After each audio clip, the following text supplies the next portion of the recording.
Hello students, very good morning. आज हम आपके साथ एक नया टॉपिक स्टार्ट करने जा रहे हैं हमारे चैप्टर प्लानिंग में। ठीक है, इसमें हमने पहले आपके साथ डिस्कस कर लिया है meaning and nature and features of planning. आज हम आपके साथ डिस्कस कर रहे हैं सबसे पहले इम्पॉर्टेंस या फिर सिग्निफिकेंस ऑफ प्लानिंग। आपको पता है प्लानिंग एक प्रोसेस है जिसकी हेल्प से हम अपनी बाकी एक्टिविटीज को मॉनिटर करते हैं या बाकी एक्टिविटीज को चलाते हैं। ठीक है, जैसे प्लानिंग के बाद आप बाकी भी एक्टिविटीज करेंगे, आप ऑर्गेनाइजिंग करेंगे, आप स्टाफिंग करेंगे, आप कंट्रोलिंग करेंगे। ठीक है, तो ये बाकी की एक्टिविटीज हैं, ये प्लानिंग पर बेस्ड हैं। तो प्लानिंग का क्या सिग्निफिकेंस है, क्या इंपॉर्टेंस है हमारे लिए, मैनेजमेंट के लिए, वो वन बाय वन डिस्कस करेंगे। सबसे पहले देखिए, सबसे पहले हमने लिखा है प्लानिंग प्रोवाइड्स डायरेक्शन। देखिए, ये काफी इंपॉर्टेंट चीज है। The planning provides direction to the organization. ठीक है, ऑर्गेनाइजेशन को प्लानिंग डायरेक्शन देती है, क्योंकि प्लानिंग में हम सबसे पहले अपने ऑब्जेक्टिव्स को डिसाइड कर लेते हैं, अपने टारगेट को, अपने गोल को डिसाइड कर लेते हैं प्लानिंग के प्रोसेस में कि हमें कहाँ पहुंचना है। एंड अकॉर्डिंगली ऑर्गेनाइजेशन के जितने भी रिसोर्सेज हैं, ह्यूमन रिसोर्सेज हैं, फिजिकल रिसोर्सेज हैं, ठीक है ना, मॉनिटरी रिसोर्सेज हैं, इन सबको हम अकॉर्डिंगली चैनलाइज करते हैं उसी डायरेक्शन में। इससे होता क्या है, हमारे जो एफर्ट्स हैं, हमारी जो रिसोर्सेज हैं, वो ऑप्टिमली यूज होती हैं और अल्टीमेटली हम अपने ऑर्गेनाइजेशन के गोल्स को अचीव कर पाते हैं। डायरेक्शन मिलता है हमें। ठीक है, जब डायरेक्शन पता है हमें कहाँ जाना है, then it becomes easy for us to perform our other activities और अदर फंक्शंस। ठीक है, प्लानिंग बेस है आपके बाकी फंक्शंस का, क्योंकि प्लानिंग में आपने ऑब्जेक्टिव्स डिसाइड कर लिए, उन ऑब्जेक्टिव्स को अचीव करने के लिए हमें सारे काम करने हैं। ठीक है, इसीलिए वी से प्लानिंग प्रोवाइड्स डायरेक्शन। ठीक है, प्लानिंग डायरेक्शन प्रोवाइड करता है आपको। Then next we have is planning reduces the risk of uncertainties. Uncertainties देखो बिजनेस में बहुत कॉमन है। हमारे यहाँ पर uncertainties on every stage uncertainties है। कस्टमर आएगा या नहीं, आ भी गया तो क्या सामान खरीदेगा, क्या हमारे गुड्स एंड सर्विसेज को परचेज करेगा या नहीं करेगा, गवर्नमेंट की क्या पॉलिसीज होने वाले हैं, कंपटीटर्स क्या प्लान कर रहे हैं, ये सब अनसर्टेनिटीज हैं बिजनेस के लिए। प्लानिंग आप इन अनसर्टेनिटीज को ओवरकम करने में हेल्प करता है। हमें कैसे हेल्प करता है ओवरकम करने में, क्योंकि प्लानिंग के अंदर हम अपने फ्यूचर कोर्स ऑफ एक्शन को डिसाइड कर लेते हैं कि हमें क्या करना है, सब कुछ प्लान आउट कर लेते हैं हम। आज हम प्लानिंग करते हैं, जब हम प्लान आउट कर रहे हैं चीज़ों को, तो हम इन चीज़ों को ध्यान में रखते हैं। हम अपने इन्वायरमेंट को एनालाइज करते हैं, जो हमारा बिजनेस का इन्वायरमेंट है, हमारी सराउंडिंग्स हैं, हम उन्हें एनालाइज करते हैं। हम एनालाइज करते हैं कि टेक्नोलॉजिकल चेंजेस क्या आने वाले हैं, पॉलिटिकल चेंजेस क्या आने वाले हैं, सोशल चेंजेस क्या आने वाले हैं, एंड अकॉर्डिंगली उन सबको ध्यान में रखकर ही हम अपनी प्लानिंग करते हैं। तो जब हमने अनसर्टेनिटीज को पहले से ही एनालाइज कर लिया है और उनके ध्यान में रखकर ही प्लानिंग की गई है, तो शायद अब जो अनसर्टेनिटीज है बिजनेस के लिए वो इतना बड़ा रिस्क नहीं रह जाएगा, अगर आपने चीजें प्लान कर ली हैं तो। और फिर भी अगर कुछ अनसर्टेनिटीज आती हैं, then we have a buffer for that. हमारे लिए उसके लिए ऑप्शन होता है, बिकॉज प्लानिंग एक कंटिन्यूअस एक्टिविटी है। हम डेली बेसिस पर मॉनिटरिंग कर रहे होते हैं, और अगर कुछ ऐसी सिचुएशंस आती हैं जिनके कारण हमें अपना डायरेक्शन थोड़ा डेविएट करना पड़ेगा, बदलना पड़ेगा, तो वो भी प्लानिंग में हम करते हैं। हम अपने प्लान्स को मॉडिफाई कर लेते हैं। तो इन सब चीजों के कारण जो रिस्क आने वाले हैं, जो अनसर्टेनिटीज आने वाली हैं, उन्हें हम ओवरकम कर सकते हैं। ठीक है, हम ये नहीं कह सकते आप उन्हें जीरो कर देंगे, बट टू एन एक्सटेंट हम उन्हें कंट्रोलेबल स्टेज में या अपने आप को बचाने के स्टेज में तो आ ही जाते हैं। ठीक है, तो प्लानिंग से आप जो रिस्क है अनसर्टेनिटीज का, उसे मैनेज कर पाते हैं। नेक्स्ट देखिए हम लोग,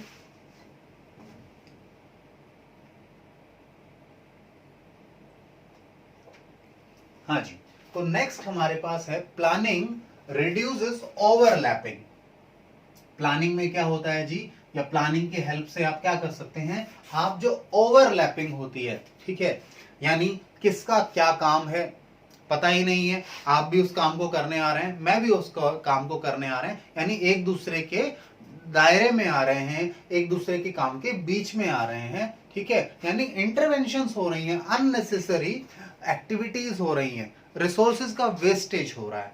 प्लानिंग इन चीजों में आपको हेल्प करता है, इनको रिड्यूस करने में आपकी हेल्प करता है। कैसे करता है सुनिए ध्यान से।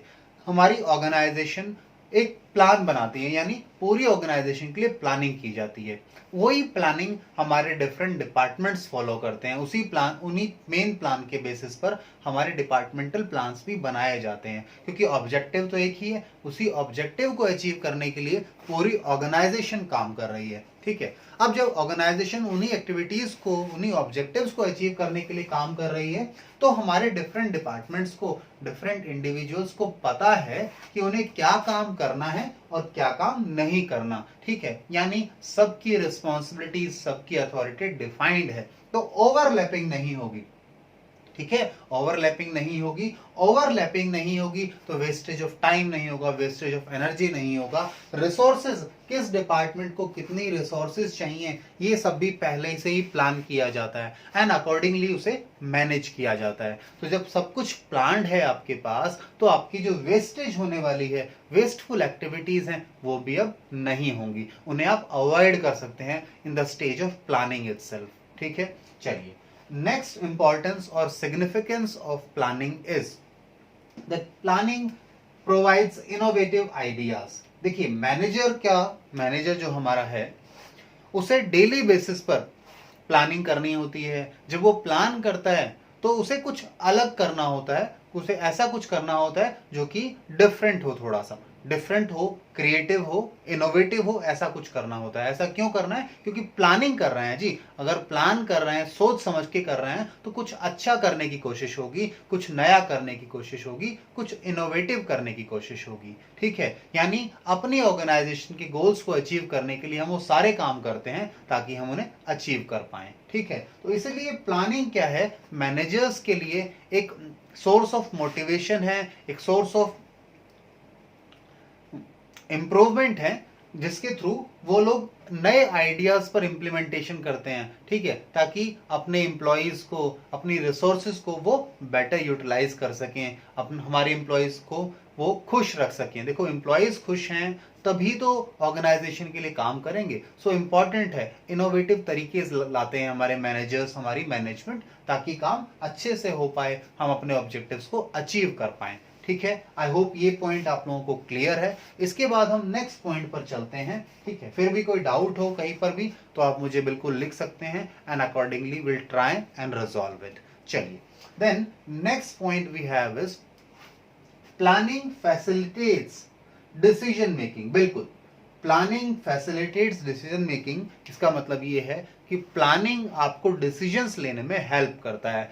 डिसीजंस आप इजीली ले सकते हैं when we have planned everything. क्यों डिसीजन इजीली ले सकते हैं? क्योंकि प्लानिंग करके आपने पहले ही तय कर लिया है कि हमारा ये कोर्स ऑफ एक्शन होगा, हमें ये मेथड्स लगाने हैं, हमें ये प्रोसीजर्स फॉलो करने हैं, हमें ये स्टेप्स लेने हैं अपने ऑब्जेक्टिव्स को अचीव करने के लिए। तो जब भी सिचुएशन आती है एक मैनेजर के सामने कि क्या करना है, then he has to follow his plan. तो डिसीजन मेकिंग उसके लिए इजी हो जाती है। ही नोज हिज ऑब्जेक्टिव, उसे क्या करना है, तो इजीली वो अपने डिसीजंस ले सकता है, because he has clarity in his mind. Clarity है, कोई कंफ्यूजन्स नहीं है, तो डिसीजन मेकिंग काफी इजी हो जाएगा उसके लिए, ठीक है। Then last point, important point है, ये प्लानिंग को हमारे लास्ट फंक्शन के साथ रिलेट करता है। ये रिलेट करता है प्लानिंग को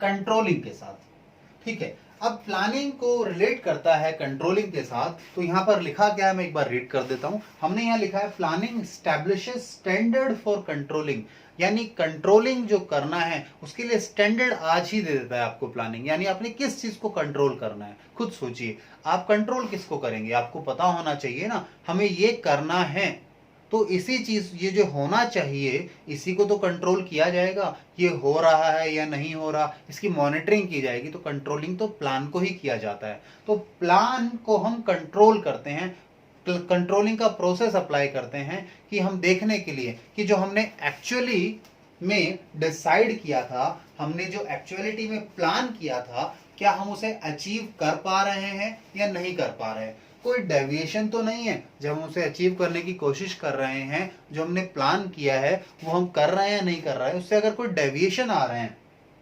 प्लानिंग में, तो अगर प्लानिंग में कोई डेविएशन आते हैं, आपने प्लान किया है, आपने प्लान किया कि आपको यहां से यहां पहुंचना है इस पॉइंट पर, ठीक है, इस पॉइंट पर अगर पहुंचना है तो आपने क्या किया, आपने अपना काम शुरू किया। उधर कंट्रोलिंग क्या करेगा, कंट्रोलिंग प्रोसेस जो है, कंट्रोलिंग आपको ऑब्जर्व करेगा, ठीक है, आपको ऑब्जर्व करेगा आप सीधे चल रहे हैं नहीं चल रहे। अगर डेविएशन होता है थोड़ा बहुत भी, ठीक है, डेविएशन है तो वो ऑब्जर्व करके देखता है ये रीजन क्या है। ऑब्जर्व करने के बाद हम फाइंड करते हैं कि डेविएशन अगर कोई आ रहा है,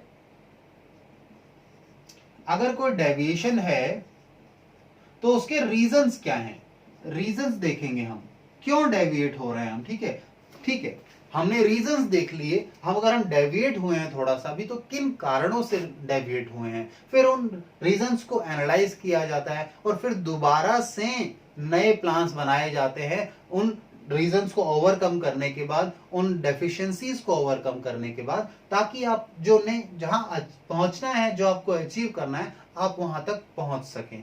तो क्या करते हैं हम कंट्रोलिंग में, हमने जो प्लान किया है उसे अचीव कर रहे हैं नहीं कर रहे हैं, यानी आप अपनी प्लान्ड परफॉर्मेंस को कंपेयर करते हैं, कंपेयर करते हैं किसके साथ, we compare with the actual performance.